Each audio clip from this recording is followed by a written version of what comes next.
السلام عليكم ورحمة الله وبركاته. إمام ابن القيم رحمه الله من ይላሉ لا تحمل هم الدنيا فإنها لله የዱንያ ጭንቀት አታስጨንቅህ፣ የዱንያ ጉዳይ አያስጨንቅህ፣ ለአላህ ተባረከ ወተዓላ አሳልፈህ ስጠው። ولا تحمل هم الرزق فإنه من الله ሪዝቅ ታገኛለህ፣ ሀብት ታገኛለህ፣ ዱንያ ላይ ስኖር ምን እመገባለሁ ምን እጠጣለሁ ብለህ አታስብ። ምክንያቱም ማንኛውም ሪዝቅ ከአላህ ተባረከ ወተዓላ ነውና የሚመጣው። ولا تحمل هم المستقبل فإنه بيد الله ለወደፊት ህይወቴ እንዴት ሊሆን ይችላል፣ የወደፊት ማንነቴስ የኔ ምን ላይ ሊያርፍ ይችላል ብለህ አትጨነቅ፣ እሱ በአላህ እጅ ነውና ያለው።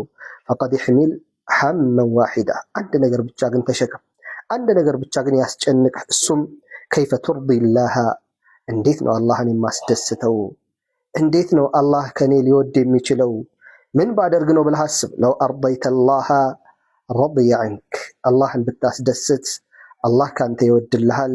وأرضاك ሰዎችም እንዲወዱህ ያደርጋል። وكفاك وأغناك አላህ በሁሉም ነገር ይበቃሃል፣ እንደዚሁም ደግሞ ያብቃቃልም ሀብታም ያደርጋልም።